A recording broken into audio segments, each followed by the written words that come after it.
and welcome back, DG Lovelies, to another episode of the Whovian Complex. Jazz hands as always. Welcome back, welcome back. Woo! All right, my darlings, and this is part one of our three-part series finale, Whovian Complex, complexities, multi-dimensional episodes. It's going to be lots of crazy and madness, and that's all I have to tell you because that's just the way it's going to be. And we are welcoming back our absolutely fabulous Mollee B Marcus. Hi there. The absolutely amazing Kevo Reese. Reese, you're good. I do it all the time. I told you I will always do it. I That's keep okay. wanting to call you your alternate personality, Kevo. And for our very first time, we're having Reginald. Reginald, do we do your whole name? I always wonder that. Reggie is fine. Reggie! From right here in Orlando, Florida. And I think four of us are long-term Whovians. Well, actually, we're all long-term Whovians. And we all know the classic lore.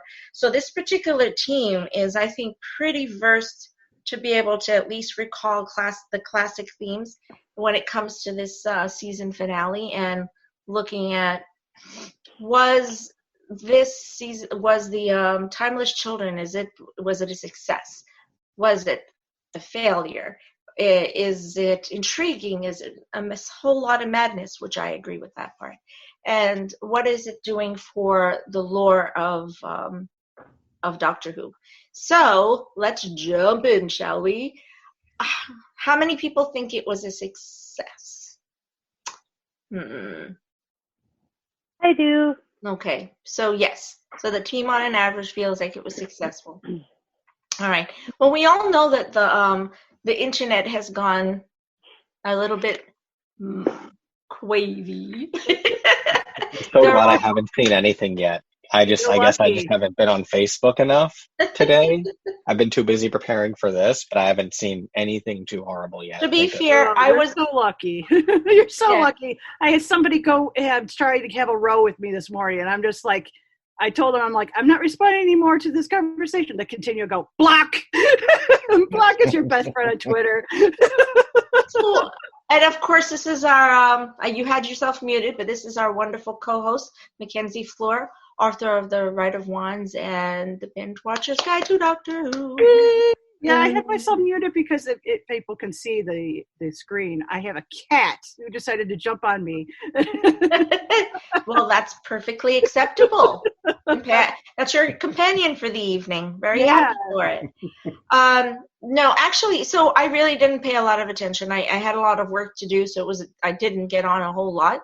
But I was live tweeting last night, as Mackenzie and I often do. And I was, of course, scrolling through and seeing what was happening. To be fair, I was watching it live, and I did not feel that the outcry was as big as it has been said to be. I actually thought there was a good mix of people who were like, yeah, this is super cool. I really enjoy this. I think this is a really good idea to go in this direction.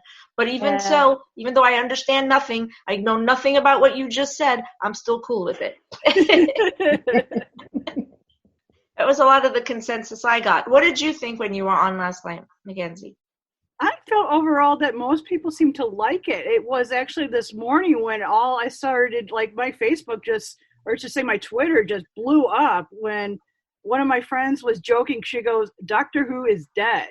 So I responded back saying, well, just because you didn't like it doesn't mean that the show is dead. It still has all these other, we've got the books, we've got the audios. I mean, there's so much under the classic. There's so much. Even if the show was going to end right now, we still would have so much stuff to work from. But it seems like people are a little bit not understanding that. They're lost in the moments where they can't quite understand the lore behind everything and how it's making sense of how things are actually playing out that makes sense.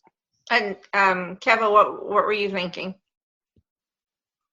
My personal reaction to it, or the reactions I've seen? Oh no, your personal reaction.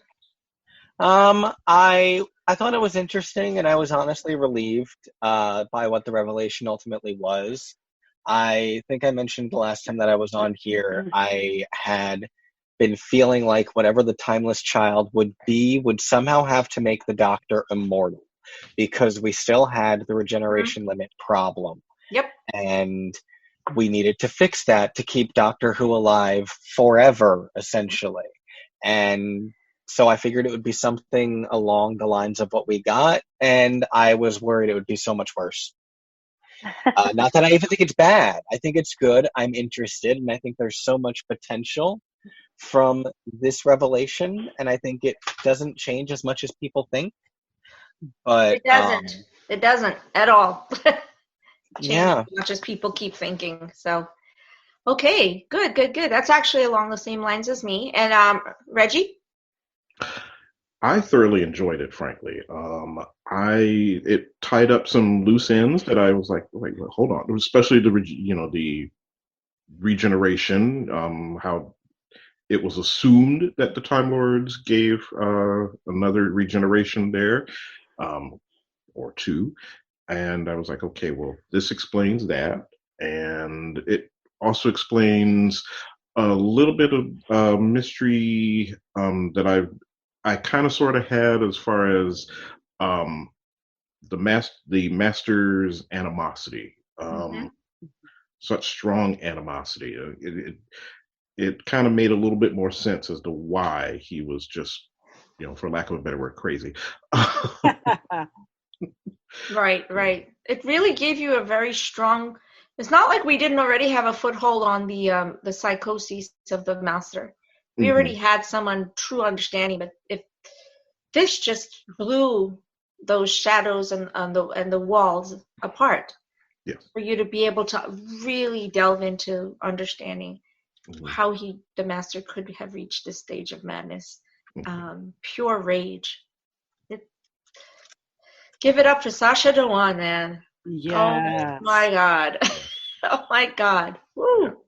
That was amazing. Molly, what were your reactions? So the whole episode, I was like, oh, the whole time pretty much. I could see you through the thing. And I loved it because Tom Baker, Brina Morbius, all of that in there.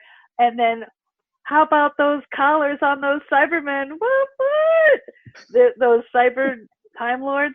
Holy cow, with the funny collars. I was like, oh. And when the one regenerated, I went, oh, crap. So to me, there's a lot of unfinished business. I did feel that Sasha was a little over the top, but I guess I could understand it if all of a sudden, like, through the Matrix and all this other stuff, he was like, oh, I'm so mad at you because you're inside me and you're inside all of us and boo on you, all that stuff. So I think that the only thing that I felt really dissatisfying was the Tecteun coming in at the last minute. That just pissed me off. But other than that, I enjoyed it. No, it was a little too referential to old stuff in the finale. Yeah. But I'm curious because I don't know if we can discuss it yet or not. But no, go ahead. Was the Tecteun? Yeah. Words don't come out correctly. Was that in reference to the last yes that they had, or fugitive? The Doctor is a fugitive. Yes. I think that was a question that I had, and when I watched it today, it made me think. At first, I thought, well, maybe it's because of what happened to Gallifrey, and then I'm like, no. The Master definitely got out of that. So it maybe the Master found this Tecteun and hired to track the Doctor. I'm like, no, I don't think he would have done this. This is probably regarding Gats. That even knowing they said in the Tecteun episode that everything was cool, I'm thinking that there was still something that they were still tracking her originally for a reason. And they couldn't find Joe Martin's Doctor, or, well, maybe Joe Martin's Doctor found this one there too. And now this one is completely interdimensionally revealed. So Jodie's Doctor has, and anybody can be attracted to this Doctor at this point, because I feel whatever's happened has completely, like I said, broken the walls and smashed them. So whatever protective qualities might have been there, if that's what it was called, would be gone, right? Isn't that what the master did. So let's go through the lore of this thing. We jump straight into Shamas and the master jumping through to the what you call it, the boundary. And saying, hey, you really want to come with me? Because I got to explain to you all this stuff that's happening. And she's like, yeah, why should I trust you? And he's like, yeah, trust me because, like, you should trust me because I know everything. So trust me. And so what does the doctor do? Jumps right in. Well, the doctor jumps in because he threatened to turn all of her friends into tiny little things. That's very true. Compression could do that to people. Then what happens next? Let's see. Then we're going there, and then what do you think about the companions going in and following, just like without a question? Oh, Yaz was first. She's like, I'm in it. I'm in.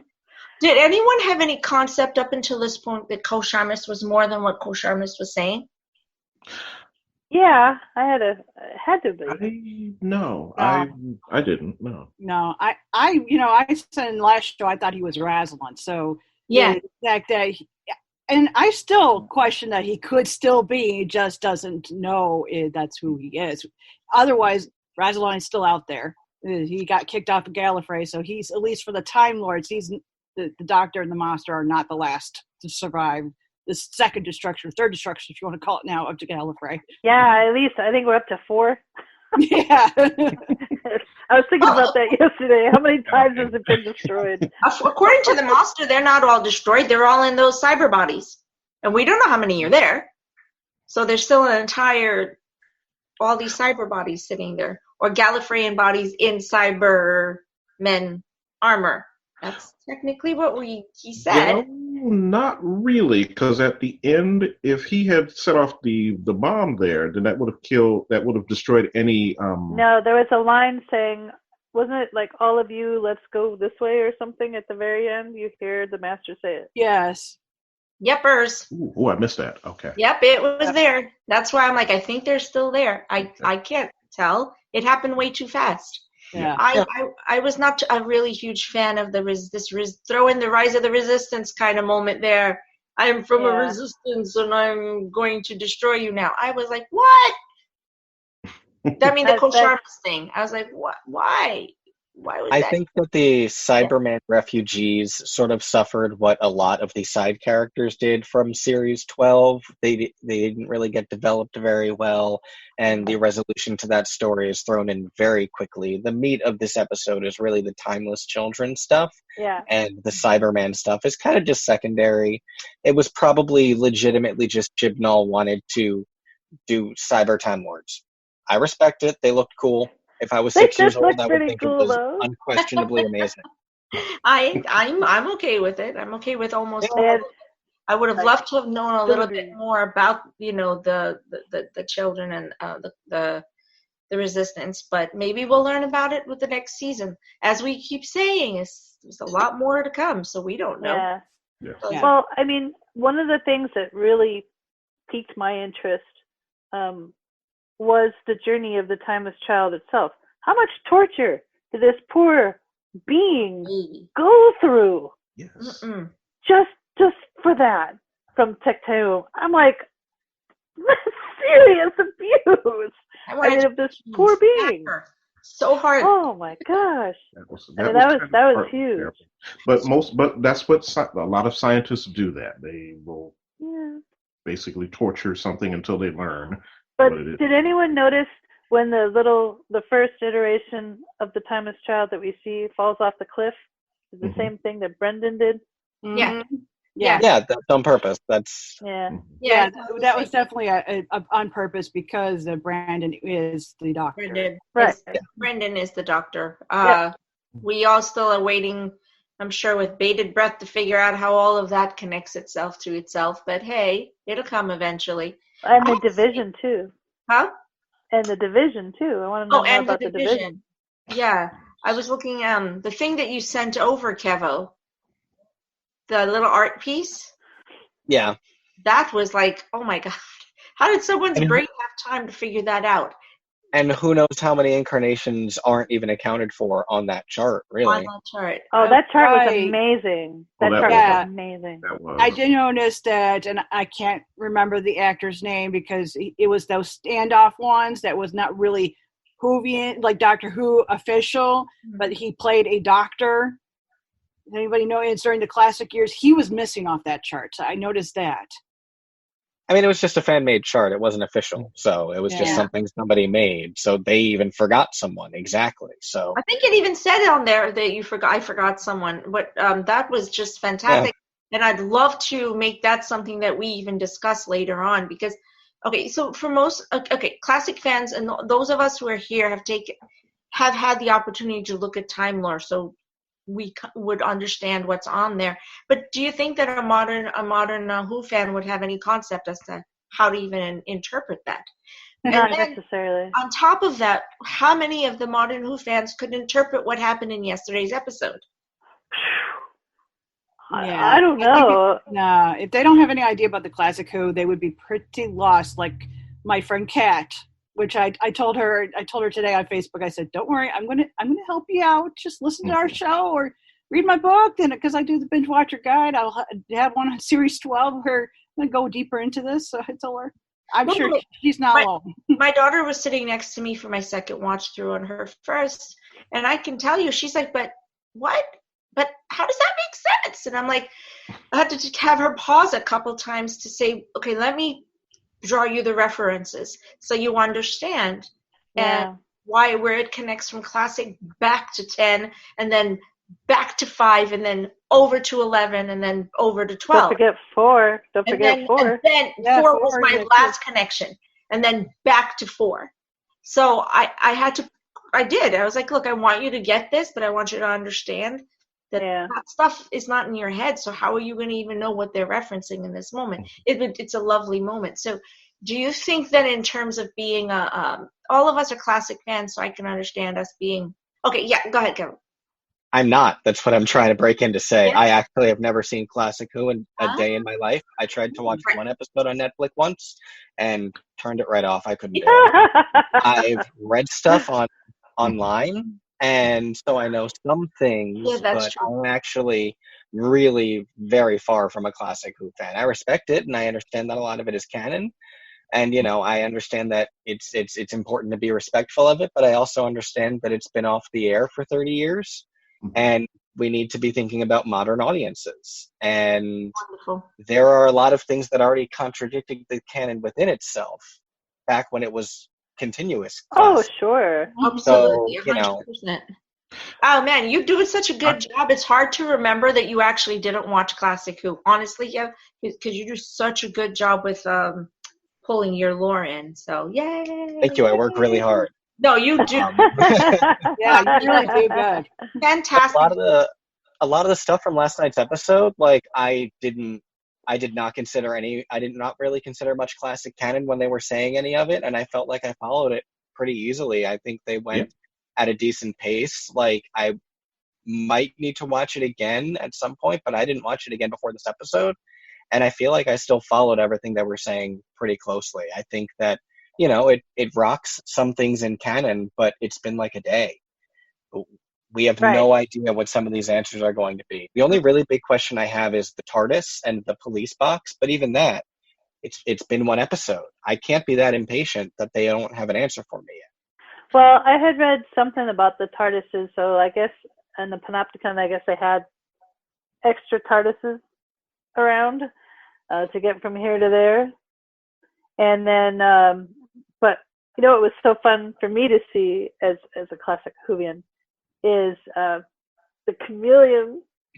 Yeah, it's working. Yes. I love that. That was amazing. You know, and at first when it's like, oh, it's a house. Wait, wait, it's a tree. I'm like, oh, it's working. And then of course, you know, she gets back to her old one. I'm like, oh, yes. okay. I myself, I kind of put myself in the middle there because I haven't seen Classic Who in, we're going to say, decades. Quite a while there, probably longer than Kevin's been alive.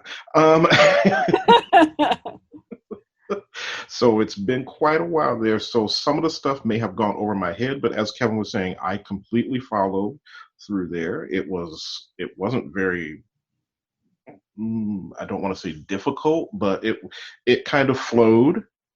Yeah. As it should have. I was able to, okay, this I know is referencing here, this I know is referencing here. I didn't quite catch many references to classic other than like the chameleon part there, which I'm glad you threw that in there, Molly, last night. So then I was like, oh, wait, yeah, okay. So a lot of it, of course, is the scene setting is very classic. Mm-hmm. So we do have a lot of the scene setting being extremely referential, especially to the Time Lord Elite, if you remember. The Time Lord Elite is a very specific setting from past episodes. And the Time Lord Elite is actually in the 10th Doctor, so it's not exactly something that's old either, by the way. Mm-hmm. Right. It was even in 12. Yes, even in 12. You remember you had Timothy Dalton. Don't forget, Mr. James Bond himself. Yeah, and even and you know how we've talked about the symbols, Mackenzie? Mm-hmm. And we knew it was going to come back. Exactly. So it did. It 100% came back. It was bright as day right there for us to see it. And what did you think about? What did you think when you saw it? What were you thinking? Was it just the same thing? Time Lord Elite bringing, the Time Lord Masters. Is that what you were thinking? Yeah, absolutely. I thought that right off, and I actually was more just feeling more of the moment of how, oh, geez, this whole thing's been destroyed, and how the Doctor must be feeling right now. And then I'm trying to get into the Monster's head too. I'm just like, because I honestly didn't believe that the Monster did that. And seeing that now, the Monster did that, I'm like, man, how could he? And then when it came out about the Timeless Child, I was like, okay, that I understand now. He threw a fit. Yeah, a really, really, really, really, really big fit. A really big fit. Mm-hmm. Do we actually want to see? Well, so I'm going to bring it back to what we talked about last week, the Chibs interview, which again we'll come back to later. But the Chibs interview was extremely telling when he said, "Hey, I'm driving this based on grief and loss. This is where the Doctor is at this moment in time, as we talked about in last week's episode. But it's also about the fact that we're bringing back the timeless children and lore that we need to revisit again and figure out whether or not the lore, the way it was written, like, was that really what it was supposed to be? And here I am exploring it again and giving us an opportunity to see it from a whole different perspective." He's very, very forthright, I feel, in telling us, I'm going to blow this open. It's going to be blown apart. Be prepared for that.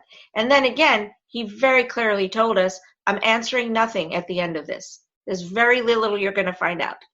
All of it's going to be in the whole of the next season. So why are we surprised?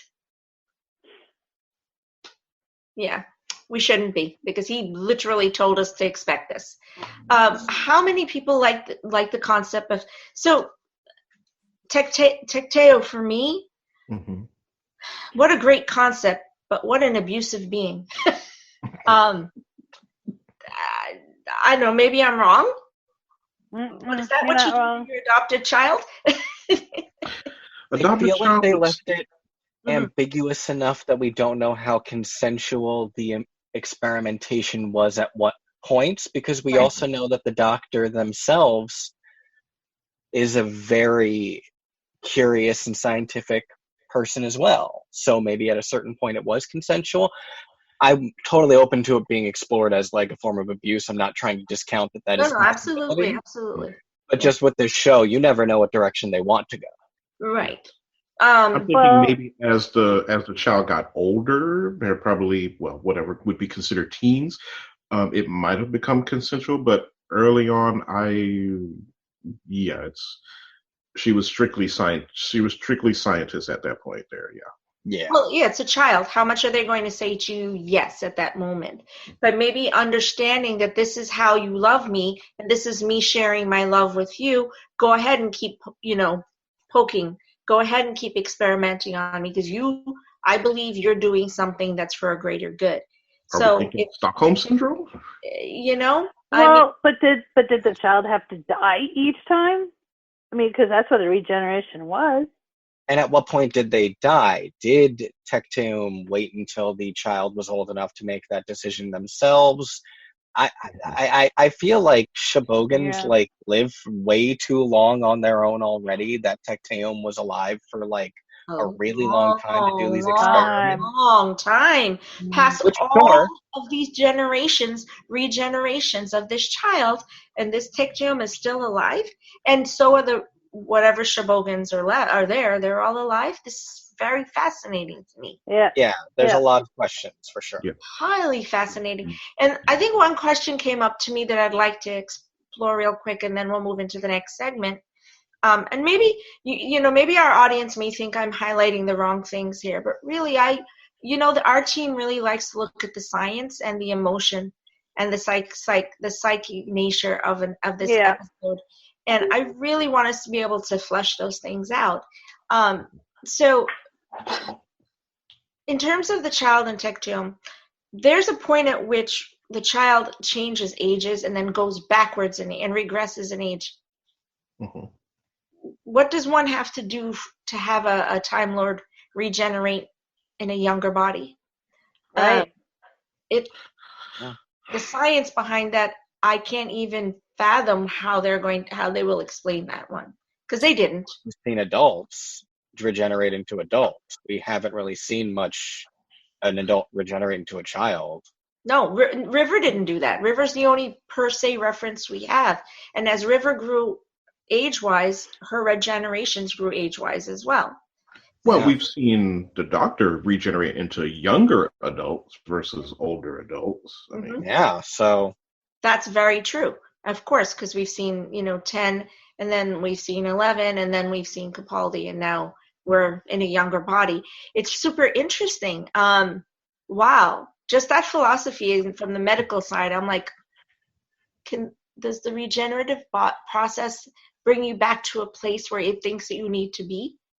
Oh, did we all just keep thinking lineality and, you're just going to come back into a body that you age into? No, because that's not what the Doctor does. Right. Well, that, and don't forget Donna's partial, too. Dr. Donna? Dr. Donna. Hey, because she has the Time Lord energy and particles in her, if she ever becomes awakened again, she becomes a Time Lord again. So that's a pretty cool concept. Wonder. I feel like this is a way of fixing Donna and getting out of that now. I don't know how, but I feel like now they can be like, right? No, they can be like, I have to bring her back.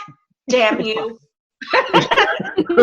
Bring back my Donna. Sorry, I had to bring Dr. Donna. Bring back my Dr. Donna.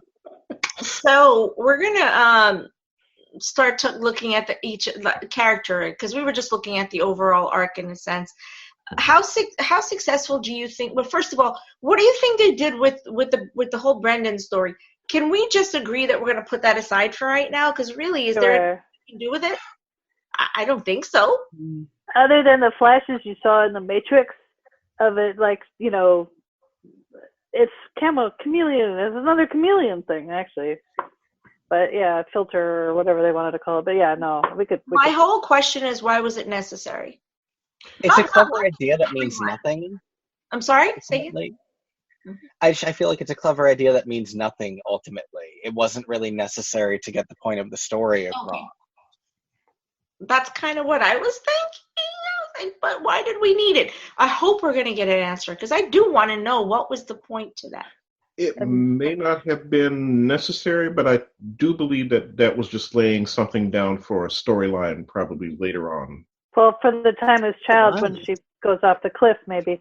But I was reading something where the redaction in the Matrix had to do with part of that. I forget where I read it. Where the Doctor may have been the one who erased the political stuff, the stuff that the Doctor's ashamed of. And that's why you still see the stuff of the Timeless Child. This is the part where the division gets cut off. That's very bad. I read that, but I can't remember where I read it. Would it have been what's the I can't remember her name, the doctor that we met previously? Would it have been her that may have erased it? Oh, Joe Martin? Yes. Maybe. That's possible. Maybe someone else. So, since she erased her own memories when fleeing, I'm Maybe. So bringing that concept in, Reggie. So what about the way that we were able to be reintroduced to Joe Martin and her doctor? Oh, I loved it. I was so happy to see her. I liked it. I wish it was just a little bit more of it. Just referencing a little bit more. It was kind of almost like a little teaser. Like, okay, here's another little taste. Okay, that's all you get for now.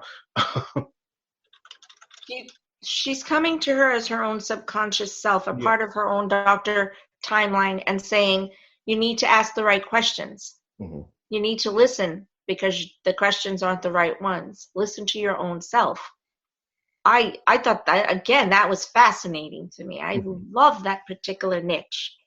Yeah, that was cool. Because she's like, oh, I'm talking to myself again. That's a good sign. I think it would have driven people crazy, but I kind of wish like it had started as the fugitive doctor and then it had turned into like 3 other brand new doctors. Like just go nuts. Because there could be like 100 out there that we never met before. And my God, that would have been fantastic. Actually, darn. That would have been, oh my God. People would have been so mad. People are already so mad. Oh, I would have loved that so much, though. Oh my God. That would have been cool, though. I agree, because now it is literally endless. So when Capaldi regenerated into Jodie last time, I was like, well, hey, I thought I could only go 12. And then there was like, oh, yeah, they gave him another. I'm like, no, there's something else going on. And then when Brendan fell off the cliff, I do have to mention this. I'm like, okay, something's going on here. Because, like, who else would be immortal? You know, for, like, really immortal. So that's actually what Mackenzie, you could talk about that as we go into the next segment. And you're going to talk about the Cartmel era. And you tell us how close you think they were. Yeah. And what we tapped into last week about how we believe this is the road they were going down. So if you want to go ahead and enlighten us. Yes, absolutely. Yeah, so for those who aren't aware, there actually was called the Cartmel Master Plan, and it was a fan name for the plan. It was a backstory done around the same time as the film came out, and it was developed primarily by Andrew Cartmel and Ben Aaronovitch and Mark Platt, and it was intended to be a way of saying it was going to involve the Seventh Doctor originally, showing that the Doctor isn't who he actually is. Mm-hmm. And that was the idea. Unfortunately, that it just became like a more of a afterthought and never actually got put in because, unfortunately, the show went on its hiatus around that time. But there was it was intended to deal with the lack of mystery, suggesting that the Doctor was not who he, in this case, she is. So the Doctor was a more powerful and mysterious figure than previously thought.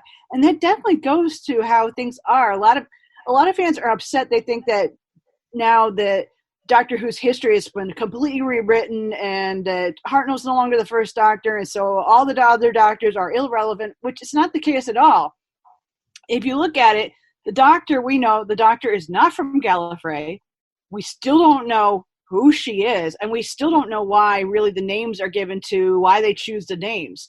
It's one of these things that I have learned from a mental health awareness perspective, is that names that are given to people, and it could be not just your birth name, but it could be people things like names they're given, such as an actor, that the actor has to have a certain criteria, or that with bullying, how people will say, like, for me, I was called stupid, burden, and that those type of things can form how you are and the way that you end up growing in your entire life. So that's kind of where this whole thing came from. There was even a novel that was called Lungbarrow, and it was done in 1997, also featuring the Seventh Doctor. And this is where a lot of that idea of the Doctor Who story backstory ended up being.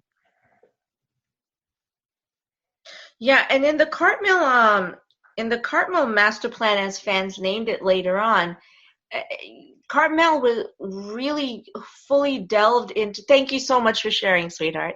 Oh, you're welcome. Appreciate it. Cartmel really delved into the fact that the Doctor, that as we knew the Doctor, was literally just the top layer of the onion. That the entire onion was still there to be unpeeled. And that the Doctor was only called a Doctor and a Time Lord by name because that's what the name was given. But that the Doctor was actually the most powerful being of all beings. And even the Doctor hints at it himself in 1988, according to what I just posted to you guys so you could read it. I put it in the chat. The Doctor stated that he was far more than just another Time Lord in the Silver Nemesis in 1988. That's where he talked about the creation of Validium and all these good things, and that there were a whole lot more secrets to be revealed. But then that didn't get to happen, right? So exactly. This to me feels that there are some similarities in terms of what Cartmel would have been going for. A much larger master plan. Yeah, and actually, Stephen Moffat, he actually acknowledged in the Doctor Who magazine, he had said that the 1989 season wasn't so different than Russell T. Davis's version of the show after it was made in 2005. Right. And there's actually and I believe this is a novel, it was called Survival. And if you put it and compare it to the episode Rose, there is a lot of similarities between the two that you can almost say that Rose may have been influenced by that particular book or work in this case. And there's also a lot of references there's a work called Remembrance, and that has a lot of references or ties to David the Doctor. So David the Doctor, yes. Yeah. It's so it's there. And people have wanted the Cartmel master plan to come to life because they wanted to really know what he was revealing. But he was writing for when the Doctor, when BBC was taking Doctor Who off the air and hoping that they would be able to bring it back as you said, movies. But of course, it never got to happen. So I think that it's a really great guide for people to go back and take a few moments and take a breath. And realize that in the 89s we were about to do the same thing that just happened. It was going to happen 30 years ago. It just happened to happen now. Okay? So if you were going to accept it then please accept it now. And why not? Because this is what gives the freshness to a new TV series, which it is, a TV series. Right, guys? Yeah. All right. So we're going to go further into that concept and go more into the psychology behind the episodes, the master and the Doctor's relationship, and what we felt were the most significant and relevant moments between the two of them. As you guys know, I posted it all through the chat last night as I was going. So we're going to take a few minutes for our commercial break, and we'll be right back with you with the Whovian Complex. As the songs of awakening rang through, the world was created. The silence was broken. Middle-earth, with its rolling hills, broken mountains, flowing rivers, and beautiful forest, was created. Cellar Door is a journey into the mythology, the mystery, and the beauty of Middle-earth. Sit back. Close your eyes. And imagine.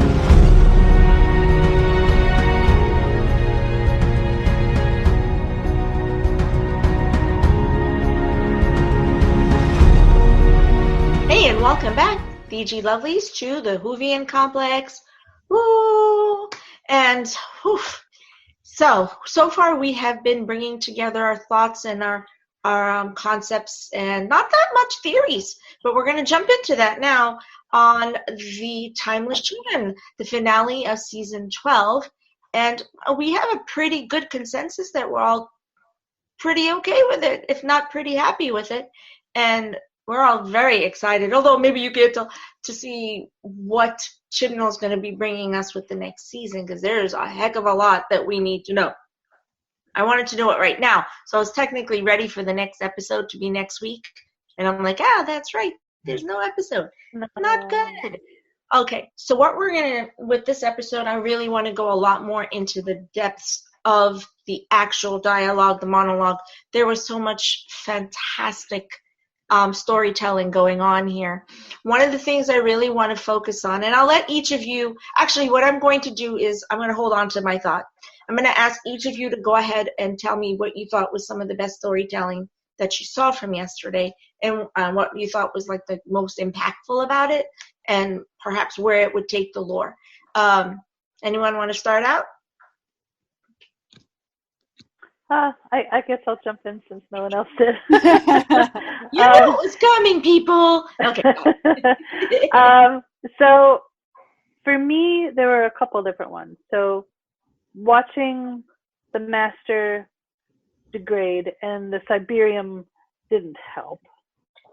And what I thought was really something was the intense destruction of himself that he was experiencing, to the point where he shrunk down the lead Cyberman, hoping that was going to blow everything up because he just couldn't take it anymore. And that kind of desperosity and that intense sadness, I just felt so bad for him. That he felt not only what had he been betrayed and lied to and used, not just by Rassilon, with that dreaded heartbeat, but everything else, that his whole being, the resentment, it all just culminated. And he just looks at that teeny tiny Cyberman and goes, I thought it would work. And it just didn't. I thought that was some really fascinating storytelling, along with the Cyberium choosing him, and of course then he gets all giddy and full of Cyberium. And then the other was, well, the untold story, I think, of the companions. And while it was still a little weak, I still wanted to see some resolution for Graham and for Ryan and for Yaz. I felt like that was missing from the story a little bit. So I wanted to see something more than that it just kind of thrown together at the end. I did think that Graham's idea of using the cyber armor to get out was clever. Dangerous, but clever. He had no point of reference for it not to be anything but clever. How would he have known? Because he was never prepared. Not that I could tell. So that was just a super interesting concept. And how about showing what was on the inside of that armor? Right. That was cool. Expect them to do something like that? No. Yeah. I was like, that's crazy. I'm going to let you guys tell me who's going to go next, because I know everybody wants to prepare. So, Mackenzie, do you think you have anything ready? Yeah, okay. I can go off of that. Yeah, go ahead.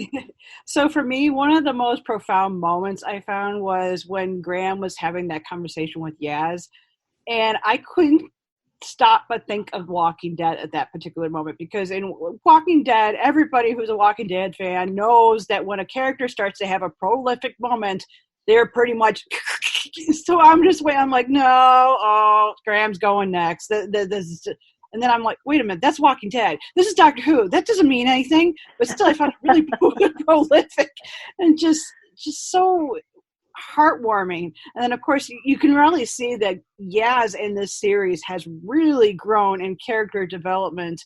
That the fact that she's at the border willing to just go straight right through the border without even knowing what's on the other side, because, well, the doctor's there. She just knows she's got to go save the doctor. It doesn't matter what's there, what danger's ahead. She doesn't care. She's going to do it. And it seemed like that's where she is even now, knowing that the doctor essentially forced them to go in the alternate TARDIS to go back to Earth in the 21st century. She's still in that question of, well, what happens to the Doctor? Where's she? So you just know that really close connection that she's developed with the Doctor, more than I think really any of the other companions.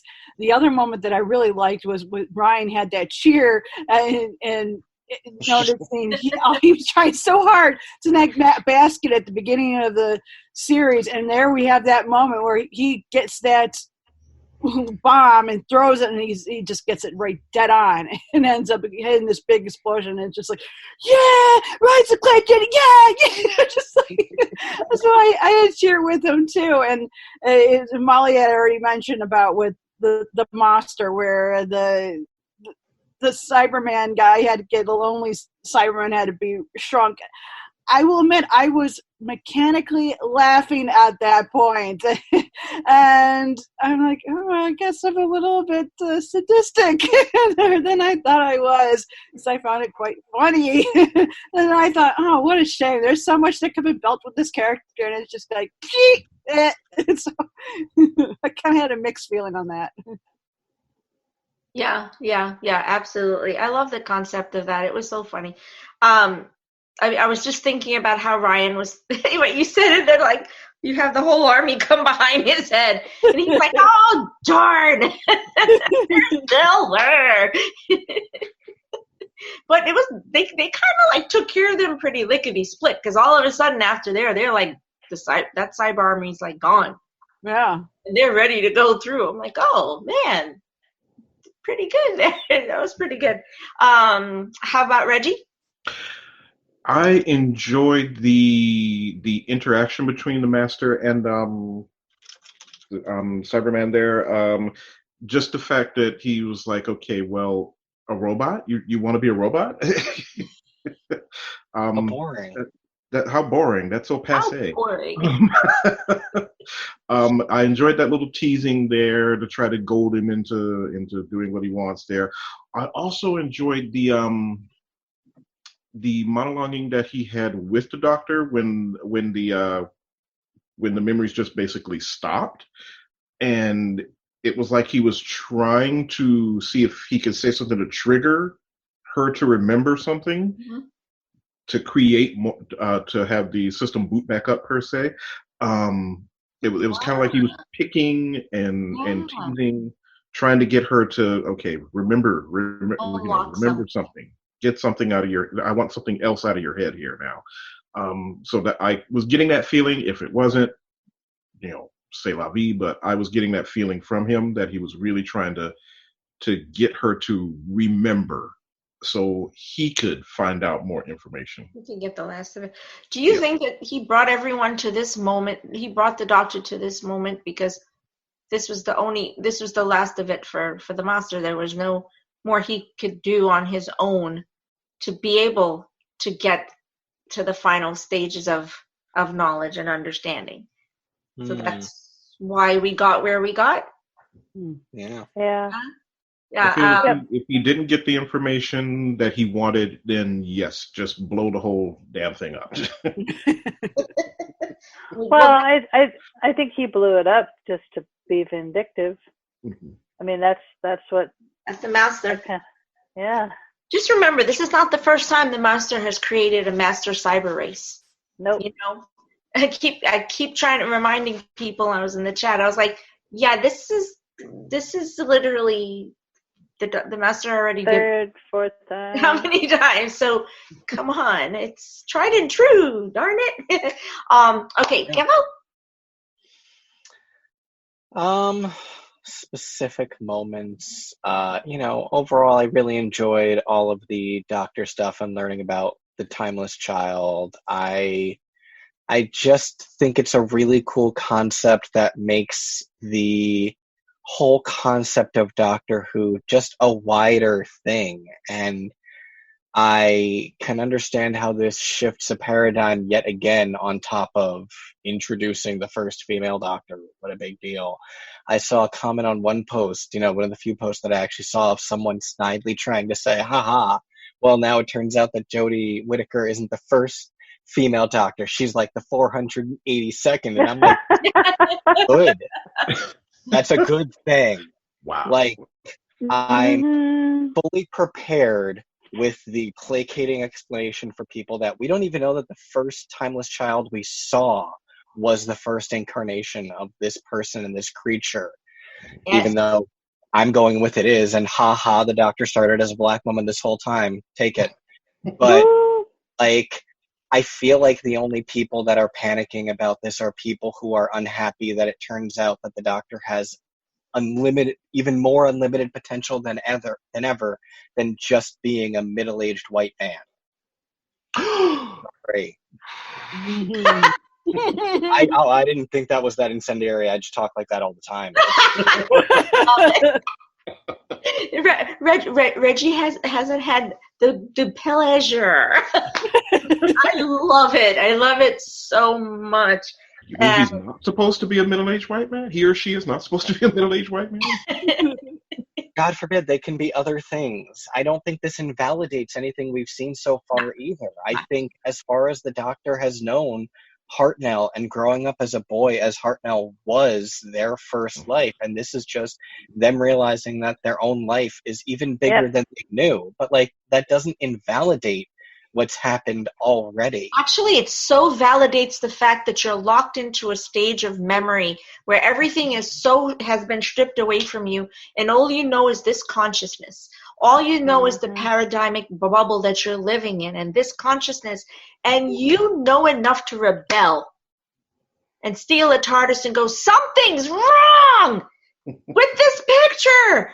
Every time. Everybody's doing something wrong. I don't know what it is, but you're all doing it wrong. And so I'm going to highboat it out here and figure out what it is and change the world while I'm at it. Not only that, but during the Time War, where the War Doctor felt, okay, this is enough. I have to do something to stop this. Mm-hmm. And could have reached the moment. That's such a strong moment of sorrow that the War Doctor made the choice to destroy Gallifrey. And stronger now, knowing everything that this changes. Mm-hmm. And think about that. All that happened without that pure consciousness. Yep. That pure connection back to the original timeless child. Wow. That just makes me love this character even more. Knowing and feeling so much more empathetically as to what that struggle must be. Can you imagine the pain that the Doctor just went through last night? And I feel like this is the best potential version of doing the Cartmel master plan, because making the Doctor, and there still could be elements to it, but making the Doctor one of the founders of the Gallifreyan Society, when we know that the Time Lords are kind of nebulously between good and evil, that would make the Doctor a lot more of a shadowy figure. This really makes the Doctor more of a victim of the Time Lords' machinations in a way that is more relatable as a hero. That's how I felt too. That's how I felt too. Unless 100%. You want to reinforce the concept of the Doctor just being a symbol of the white patriarchy, then I guess you can totally make it that he was just one of the founding members of the Time Lord Society. But I like this better. But the whole point to your point and Mackenzie's point is to say that the Doctor was one of the demigods, and Rassilon and Omega being the other two, being the founding fathers of the Gallifreyan concept and philosophy. But it still intimates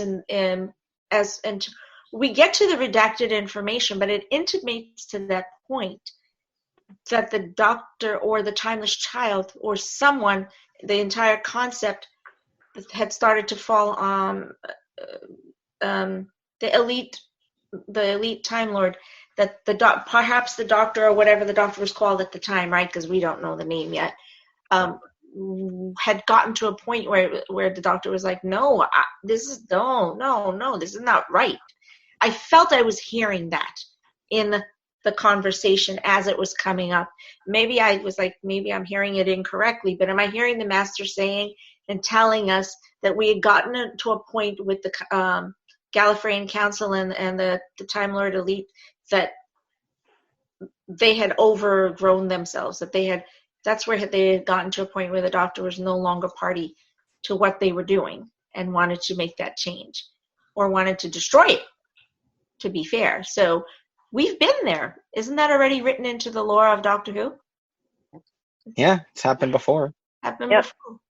So it's not different then. It just turns out this pattern is even bigger than we knew. That's right. It's actually exactly bigger than we knew. Perfect. Wow. I'm okay. good with that though, because that opens it up to way more possibilities and many more years of Who. A whole lot. Oh my God! It just blew open the entire possibility of lore, didn't it? Yep.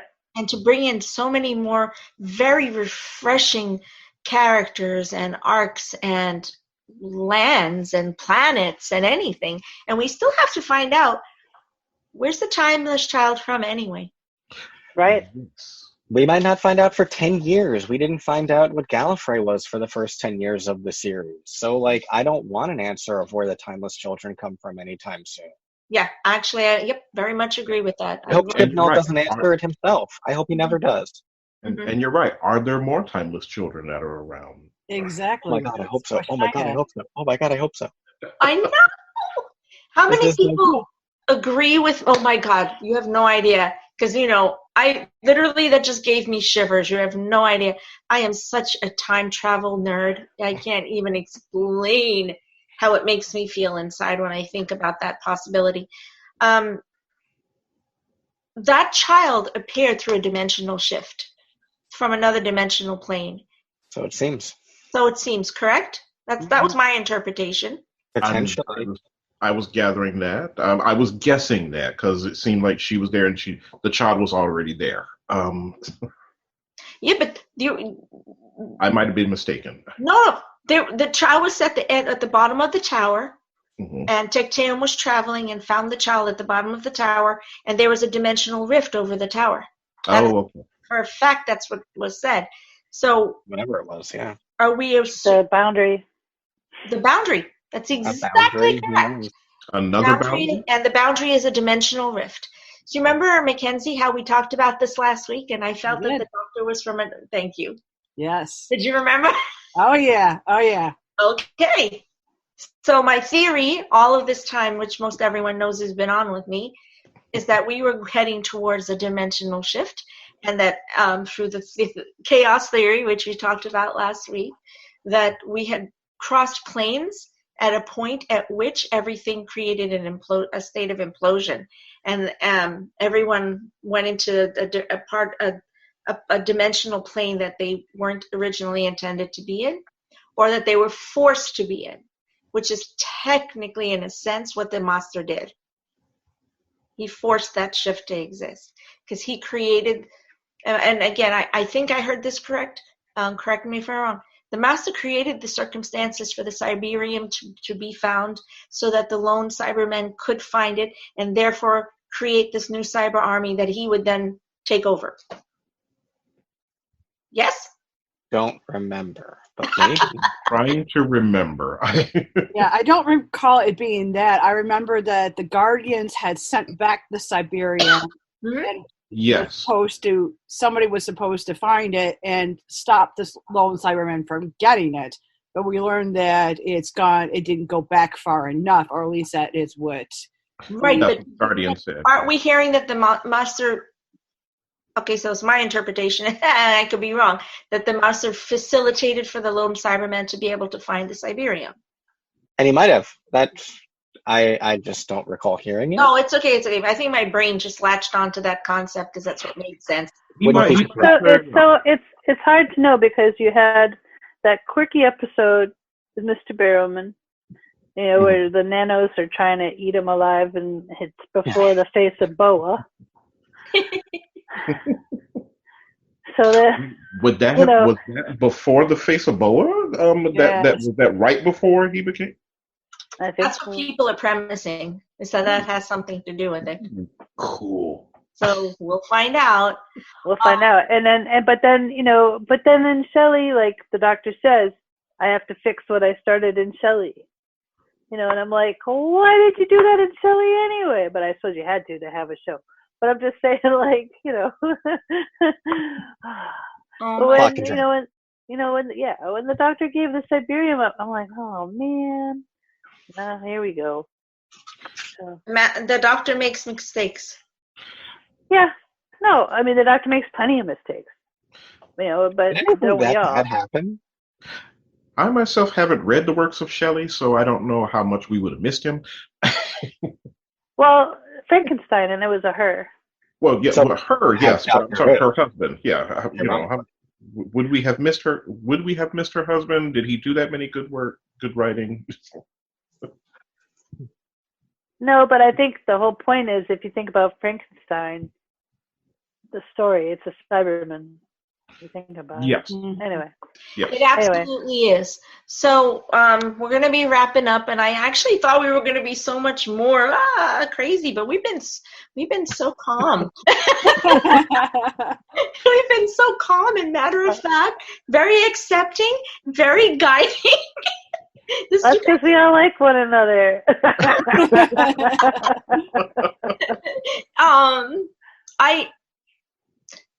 Yes, my mind is still imploded, so I think part of why maybe we're not as vibrant or is because we're really still digesting to some extent what happened, because there is so much that happened.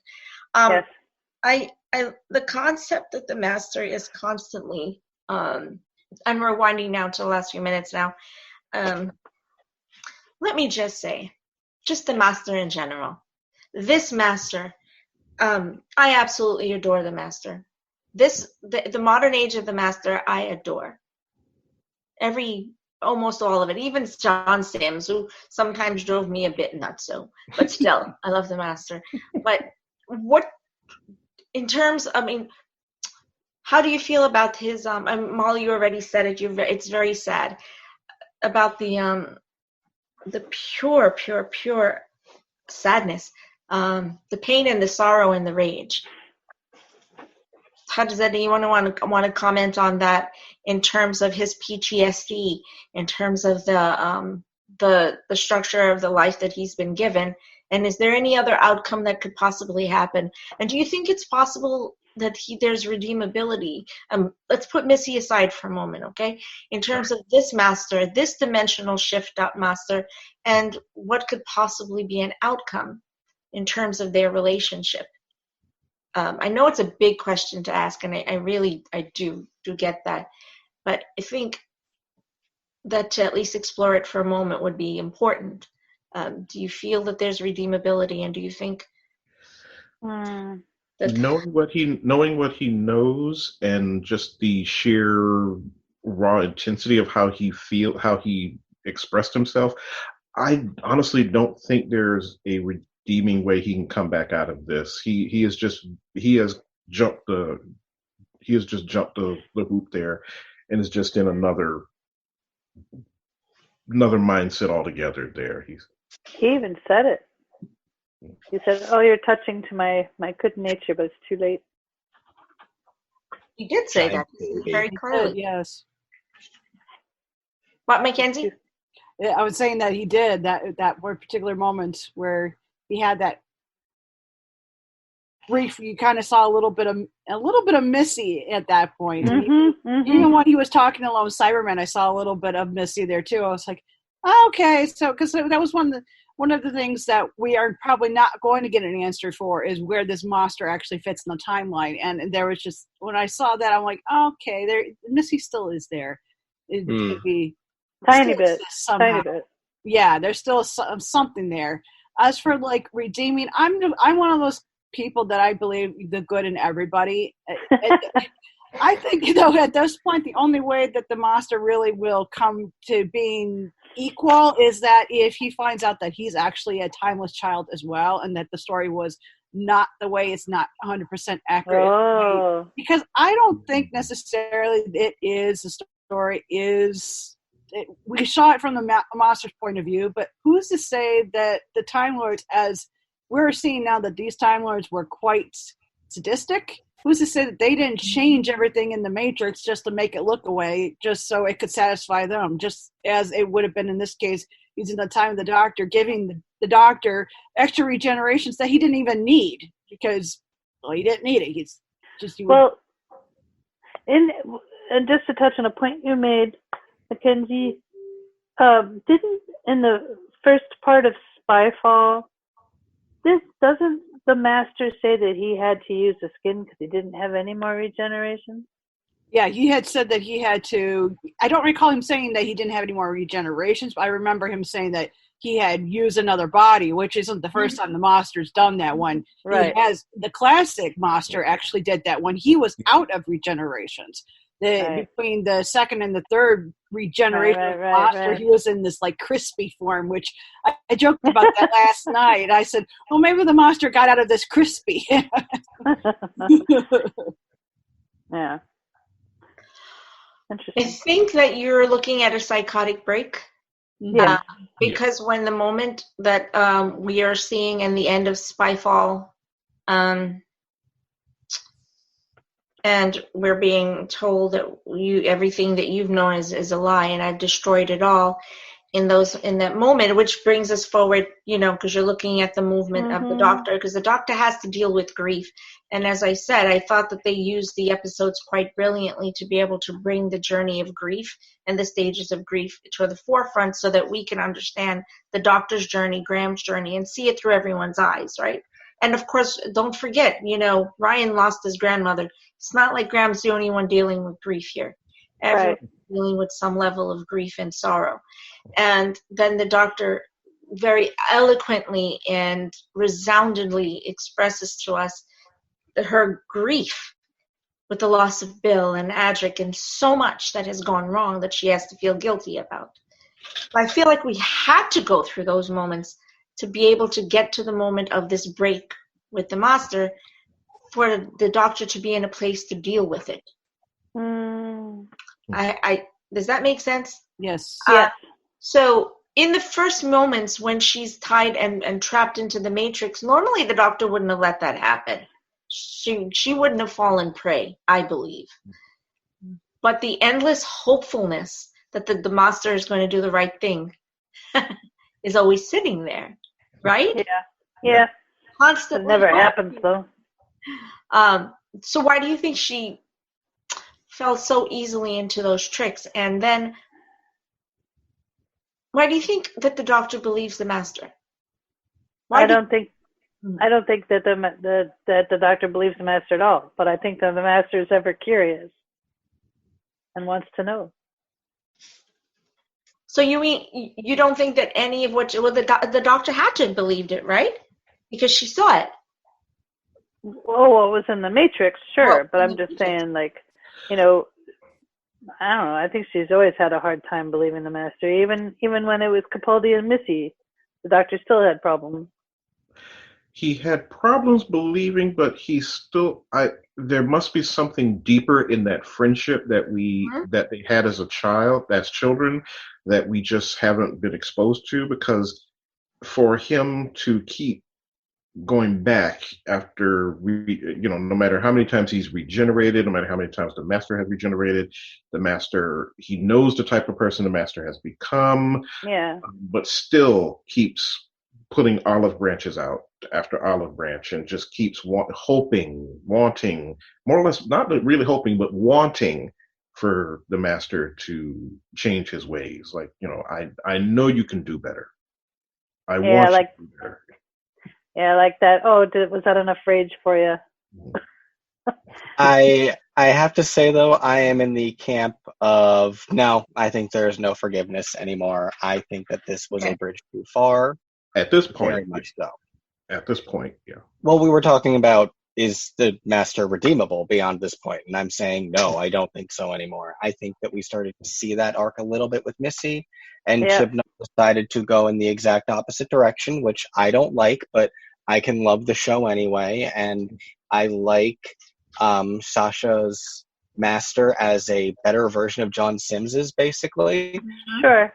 But, I'm sorry, I think he's just a big baby at the end of the day. I don't think that I agree with you, Kevin. All of the Time Lords, 9 billion people, is a measured reaction to anything that he found out, and I think that he's just a child. And petulant at best. I'm done trying to find any redeemable qualities so I can enjoy him as a villain, but no more of this, especially because the Doctor just found out that the Master is not their oldest friend anymore. The Master is their oldest friend from this incarnation, but now the Doctor is like, who knows, millions and millions of years older than the Master. So the Master's kind of just a twerp now who's jealous because the Doctor was better at school, and it turns out the Doctor was even more special than the Master even thought. Which is exactly what the Master says. You got it. Exactly. You're just a giant baby. It's exactly where I'm going. So a dissociative and antisocial personality, and his PTSD, in a sense, it's a rightful PTSD because Rassilon absolutely tortured his existence, and so I understand that. But even so, I think you're right. I think that because the Master always believed at least that there was some equality to the two of them, maybe it gave the Master some hope that there was some way for the Master to one up or better the Doctor. But when all of that comes crashing down and you find out that this truly is the Time Lord elite, this is a demigod, this is one of the founding fathers, and I wouldn't be here and have my abilities without the Doctor, you're like, well, let me just go destroy the Doctor now because I'm not okay with that. It's an ultimate temper tantrum. Yeah. And then some, a petulant temper tantrum. Well, it's a Hitlerish Nazi. It's a Hitler temper tantrum because he destroys and he goes out and commits genocide. So, hey, I'm just bringing that around to the point. He did wear the uniform, just saying. I was just gonna say, hence Skyfall. Yeah. And the concept was brought out to us when she said, "Are you sure you want to be wearing that uniform? Do you understand the significance of wearing that uniform?" Mm-hmm. But things weren't done lightly. You hear me connecting the pieces in my brain, right? Mm-hmm. So I like to see things in a bigger fashion, in a bigger story of everything, which everyone here knows. So, I, for one, feel quite refreshed. I know that may be the weirdest term to use, but I feel like, okay, like clean slate. Let's start over. Yeah. Let's do But it. why did they have to go to Daleks for the holiday thing? Look already with the Daleks. It's actually a licensing thing that they are required one episode per season to feature the Daleks. What? Yeah, it's a It's been a requirement for years. That's Really? why. That's How did why I not know Daleks this? have to be in there every year. Wow. Why? Why? Okay. And how many are there left of them from the last? Where did we leave them? They're out there. They're out there somewhere. There's Daleks out there. We left them with Capaldi. What did he released the Davos. Let's see. Yeah. Davos. Into the yeah, he released the old one, the ones that were, I guess, old and had died. I don't want to say their spirits or their essence or whatever, but remember they were on Spyfall. They were on Spyfall. Yeah. Yeah. Yes. Yeah, I know what you're talking about. My brain can't even grasp onto that in this moment, but yes, I get it. I remember. I'm seeing it in my head as it's happening. Yeah. And that was in Capaldi era. So. Wait, there was that wasn't the last time we saw him, though. That was Snail one, the Jodie's first season. We saw Jodie's. They had the parasitic Dalek. But that's a very standalone Dalek. Remember, it was a species that had been embedded into the historically broken apart 3,000 years ago. Yeah. Oh yeah. So we can't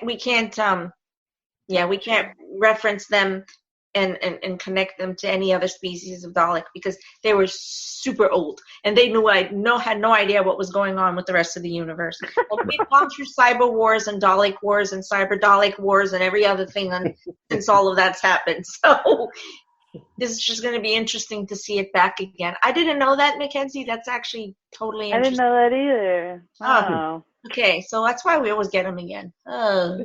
Daleks once in a while. I'm cool with it. My mind. So yes, I was satisfied. Very much so. Very happy with it. Any last thoughts from anyone? I don't know. We'll have to see where the next season comes. I'm glad to hear that it's still going. I'm glad to see that it's still Jodie, that she gets her 3rd year, and that now let's get some juicy stuff going. We have a lot of versions out there. Maybe some more mysteries. Who knows? Maybe even some new companions. So we'll have to see. Yeah, I think they've set us up for things like that to happen. And we're going to go with our next 2 episodes. We're going to go a little more in depth. Today we just really glossed over this episode quite a bit. We're going to have a few other guests on with us. And then I think I want to go, we would have digested more. So I really want to hit heavier into really the lore, and the connection of the lore with the next episodes. I didn't want to do that with today because I thought it was going to drive people nuts if we did that. So from the next episodes on, we'll connect lore, past and present, and then going to do our end of season wrap up with our next episode after that. So thank everyone so much for being on today. As always, a stimulating and just a really revealing conversation with everyone, because everyone is just so prolific and profound, all of you guys. I love having you all on so much. So, Kevo, you want to tell everyone a little bit about what you and Nico are up to? Good question. What are we up to lately? Well, Nico and I have a podcast together, Husbands Talking More or Less, where we talk about all different pop culture. We did all of the MCU last year. We also did the Alien and Predator films. We're in the middle of doing the Star Wars films in depth. And in addition to that, Nico has his own podcast called X's for Podcast, where he and his team go over the X-Men comic book franchise and take an in-depth look at the entire thing, starting from its inception. Wow. And it's amazing. That's very detailed. So It's very hard. Very hard. What cons do you have coming up soon? I think the next convention that we have is probably going to be AwesomeCon, which is in DC. Mm-hmm. It's a really fun one. And then after that, possibly BlurredCon, which is also in the DC area. I may be joining you for AwesomeCon, because we did get the okay. So I'll let you know as soon as everything goes through on that, okay? Yay! And we can find you on all social media, correct? Yes, on Instagram and Twitter at Kevo Really. Yay! And of course, please, Kid Riot Comics, everyone go out there and read them. They're absolutely fantastic and very relevant to our social consciousness. Please do that. Okay, Miss Mackenzie? So you can find me at mackenziefloor.com. I'm on Instagram, Twitter, as well as LinkedIn, and I'm on Facebook as just as the Mackenzie Floor Author LLC. That's my actual business name.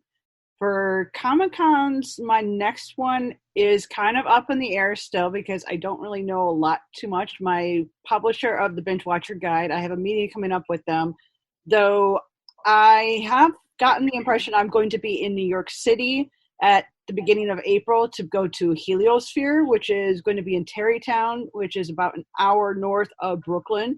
I'll be there from the 3rd to the 5th, though I still don't know any of the fine details. I'll also be going to visit Matt Smith and Claire Foy at St. Lungs and bringing a shadow box. A shadow box is I just got a liaison. She told me, go get this shadow box and give Matt the shadow box. I'm like, shadow box, okay.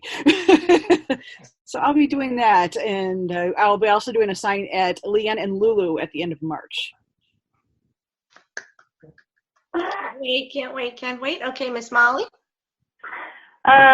So just on the regular, my Mollee Bloom on Instagram and on Facebook. It's just kind of fledgling at the moment.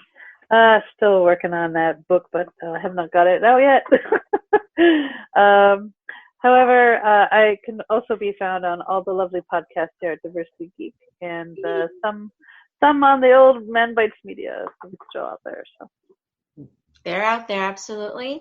And this is our wonderful Reginald Wolf, who is came to us via the wonderful Joe, who introduced us to Reggie, and yay, he's a Whovian and a big old wonderful nerd just like us. Woo-hoo. Welcome to the family, Reggie. Thank you. Are you much. doing anything on social media we need to know about? No, not yet. No, I'm new and fresh at this, so yeah. Well, welcome to this madness known as being a geek and an open geek. Yay! So thank you so much for a great show today. I am, of course, Nisha. I'm your geek mom from Diversely Geek, and we will be launching Diversely Geek discussions and discusses coming up in the next month, which we'll be featuring a lot of the lovely people you have on today's show, and quite a few guest artists, celebrities, etc. And then a wonderful Mackenzie, Flora, and I have a very specific show that we're working on. Hopefully our first episode should be coming up soon, yeah? Yeah. I believe we're going to be heading to recording soon. I won't give you more details until we're closer to it, and then we'll let you know what the actual premise is, and it's definitely steeped in mental health as always. So, and we are moving towards our final phases to getting Changing Narratives, which is our actual radio program, and it's a global it's for a global audience, and we actually have a cast of panelists from across the country and actually outside of the country. So we actually have a global panel coming to you, talking about changing narratives and addressing the heteronormatives, social consciousness, social awareness, what we think we really need to look at in the world, and what can we do to be able to bring change to the world, and what can't we do, because sometimes we can't, but what are some of the things we really need to bring to the and our perspective to the social consciousness and the cultural. So you can find us on all the wonderful social media sites out there, and you can find us at diverselygeek.org. Please, everyone, have a wonderful week. Much love to all of you. Stay safe, stay happy, and as always, we love you